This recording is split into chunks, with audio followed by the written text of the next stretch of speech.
Hello guys, welcome back to my channel. ഇന്നലെ എന്റെ zoology practical exam കഴിഞ്ഞു. അപ്പൊ ഇന്നലെ വരെ ഞാൻ ഭയങ്കര പൊന്നുപോലെ സൂക്ഷിച്ച റെക്കോർഡായിരുന്നു. അത് കഴിഞ്ഞ പിന്നെ പല സ്ഥലത്തും ഇതിടാൻ തുടങ്ങി. അപ്പൊ എന്തായാലും എന്റെ മാത്സും സുവോളജി ഇപ്പൊ കഴിഞ്ഞിട്ടുണ്ട്. നിങ്ങൾക്ക് ഏതൊക്കെയാണ് കഴിഞ്ഞത്, എങ്ങനെ ഉണ്ടായിരുന്നു, ഏതൊക്കെ ക്വസ്റ്റ്യൻസ് ചോദിച്ചു എന്നുള്ളത് നിങ്ങൾ എന്തായാലും കമന്റിൽ അറിയിക്കണം. അത് എല്ലാവർക്കും യൂസ്ഫുൾ ആകുന്നതായിരിക്കും. ഇന്ന് ഞാനിപ്പോ പഠിക്കുന്നുള്ളത് പ്രാക്ടിക്കൽ എക്സാമിന്റെ അല്ല, പബ്ലിക് എക്സാമിന് വേണ്ടിയിട്ടാണ്. നാളെയാണ് ഞാൻ തുടങ്ങുന്നത്. ഇത് നിങ്ങൾ വീഡിയോ കാണുമ്പോൾ തന്നെ എന്തായാലും ലൈക്ക് ചെയ്യാം കേട്ടോ. ഇപ്പൊ സുവോളജിയുടെ കാര്യം പറയുകയാണെങ്കിൽ എനിക്ക് ക്വസ്റ്റ്യൻസ് അറിയില്ല. നമുക്ക് 10 ക്വസ്റ്റ്യൻസ് ആണുള്ളത്. ബോട്ടണീനെ വെച്ച് നോക്കുമ്പോൾ കുറച്ച് അധികം വരയ്ക്കാനും പിന്നെ കുറച്ചും കൂടി പഠിക്കാനൊക്കെ ഉണ്ട് സുവോളജിയില്. പിന്നെ എന്താണ് പറയാ, എല്ലാം ഇൻവെർട്ടിബ്രേറ്റ് ഒക്കെ ഐഡന്റിഫൈ ചെയ്യാനും എഴുതാനൊക്കെ സിമ്പിൾ ആയിരുന്നു. മോഡലും അതിന്റെ ഫംഗ്ഷൻസ് പഠിക്കാൻ സിമ്പിൾ ആയിരുന്നു. പിന്നെ സ്ലൈഡിന്റെ കാര്യം വരുമ്പോൾ നിങ്ങൾക്ക് അറിയാലോ. ഞങ്ങൾക്ക് ആദ്യം ഇത് പറയാം. പിന്നെ ബ്ലഡ് സ്മിയർ, അതിന്റെ കാര്യം പറയുകയാണെങ്കിൽ ഉണ്ടല്ലോ, ഞങ്ങൾക്ക് മുമ്പ് 2 ബാച്ച് കയറിയായിരുന്നു. അവർക്ക് 2 പേർക്ക് ചീക്കപ്പിത്തിയിലായിരുന്നു വെച്ചത്. ഞങ്ങൾ 3rd ബാച്ച് ആയിരുന്നു. അതുകൊണ്ട് ഞങ്ങൾക്ക് ബ്ലഡ് സ്മിയർ വരല്ലേ എന്ന് പ്രാർത്ഥിച്ച പോലെ തന്നെ സംഭവിച്ചില്ല. ബ്ലഡ് സ്മിയർ തന്നെ വന്നു. പക്ഷെ ആകെ ടെൻഷനായിരുന്നു. കാരണം ഞാൻ ഫസ്റ്റ് പ്രാക്ടിക്കൽ ചെയ്യുന്ന സമയത്ത് എങ്ങനെയൊക്കെയോ അറിയാണ്ട് കുത്തിപ്പോയിട്ടാണ് എനിക്ക് ബ്ലഡ് വന്നത്. നല്ല പേടിയായിരുന്നു. അതുകൊണ്ട് ഈ എക്സാമിന് എനിക്ക് അത്ര ധൈര്യം ഒന്നും കിട്ടുന്നില്ല. ഭയങ്കര പേടി. പക്ഷെ ഞാൻ ബ്ലഡൊക്കെ എങ്ങനെയൊക്കെ ഒപ്പിച്ചു ഗൈസ്. അപ്പൊ അത് സീനുണ്ടായില്ല.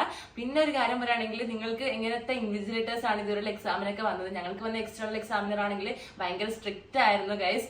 നല്ല എല്ലാം ടീച്ചർ എന്നെ പറഞ്ഞെന്ന് എല്ലാം അങ്ങനെ തന്നെ നമ്മൾ ചെയ്യണം. അത് കുറച്ച് സ്ട്രിക്റ്റ് ആയിട്ടുള്ള ഒരു ടീച്ചർ തന്നെയായിരുന്നു ഞങ്ങൾക്ക് വന്നത്. നിങ്ങൾക്ക് അങ്ങനത്തെ ടീച്ചേഴ്സ് ഒക്കെ വരാറുണ്ടോ എന്നുള്ളത് നിങ്ങൾ പറയാട്ടോ. മസിൽ ടിഷ്യൂടെയും എംബ്രിയോളജിയുടെ സ്ലൈഡ് നമുക്കറിയാം. മൈക്രോസ്കോപ്പ് നോക്കിയിട്ട് നമ്മൾ ഐഡന്റിഫൈ ചെയ്യണം. അപ്പൊ അത് കുറച്ച് ബുദ്ധിമുട്ടാണ് മനസ്സിലാക്കാൻ വേണ്ടിയിട്ട്.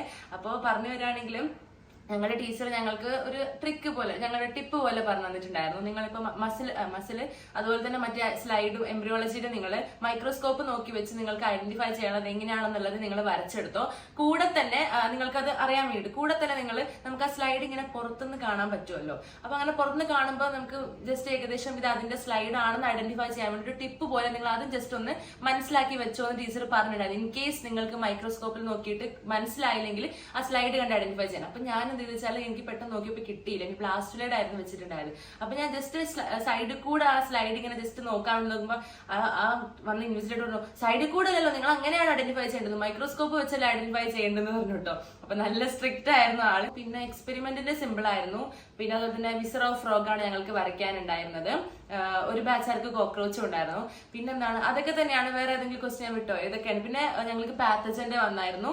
പിന്നെ കുഴപ്പമുണ്ടായില്ല. സുവോളജിയിൽ ജോയിന്റിന്റെ ക്വസ്റ്റ്യൻ അതൊക്കെ സിമ്പിൾ ആയിരുന്നു ഗൈസ്. ഹിഞ്ച് ജോയിന്റ് ആണ് വന്നത്. ഐഡന്റിഫൈ ചെയ്യാൻ നിങ്ങൾ എല്ലാം പഠിക്കുക. ക്യാരക്ടേഴ്സ് ഒക്കെ കറക്റ്റ് പഠിക്കുക. ഏതാ വെക്കുന്നത് നമുക്ക് അറിയാൻ പറ്റില്ലല്ലോ.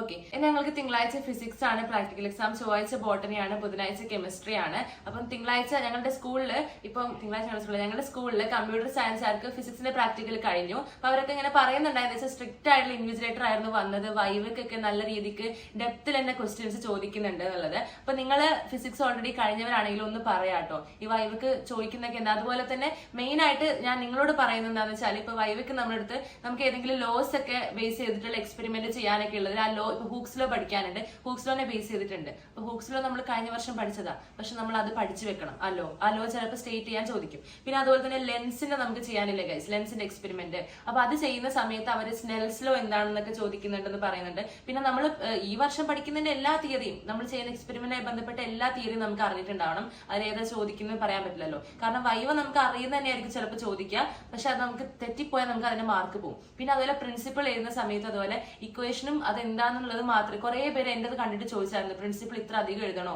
ഇക്വേഷൻ മാത്രം എഴുതിയിട്ട് അതിൽ ഓരോ ടേം എന്താ ഡിഫൈൻ ചെയ്താൽ പോരാ. നമുക്ക് ലോസ് ഉണ്ടെങ്കിൽ അല്ലെങ്കിൽ എന്തെങ്കിലുമൊക്കെ ഇമ്പോർട്ടന്റ് ആയ സംഭവം സ്റ്റേറ്റ് ചെയ്യാനുണ്ടെങ്കിൽ സ്റ്റേറ്റ് തന്നെ ചെയ്യണം. ഡയഗ്രാം ഒക്കെ വരയ്ക്കണം. കാരണം പ്രിൻസിപ്പിൾ ആണ് വൈവായിട്ട് ചോദിക്കുന്നെങ്കിൽ നമുക്ക് ഇക്വേഷൻ പറഞ്ഞിട്ട് കാര്യമില്ലല്ലോ. അപ്പൊ അങ്ങനെ കറക്റ്റായി പഠിക്കണം. പിന്നെ കെമിസ്ട്രിയുടെ ഉണ്ട് എനിക്ക്. അപ്പം കെമിസ്ട്രിയുടെ നിങ്ങൾ കഴിഞ്ഞിട്ടുണ്ടെങ്കിൽ ഒന്ന് കമന്റിൽ അറിയിക്കാം. എനിക്ക് കെമിസ്ട്രി ഡൗട്ട് വരുന്നത് ഈ സോൾട്ടിന്റെ അവിടെ ചില സമയത്ത് നമുക്ക് ചില കൺഫ്യൂഷനിൽ ഐഡന്റിഫൈ ചെയ്യാൻ ബുദ്ധിമുട്ടുണ്ടാവും, പ്രത്യേകിച്ച് ഈ കാറ്റയോൺ ഒക്കെ. അപ്പൊ അതിനെന്തെങ്കിലുമൊക്കെ ട്രിക്കോ ടിപ്പോ നിങ്ങളിത് പറഞ്ഞു തന്നിട്ടോ നിങ്ങൾ യൂസ് ചെയ്തിട്ടുണ്ടെങ്കിൽ നിങ്ങൾ എന്തായാലും കമന്റിൽ അറിയിക്കുക.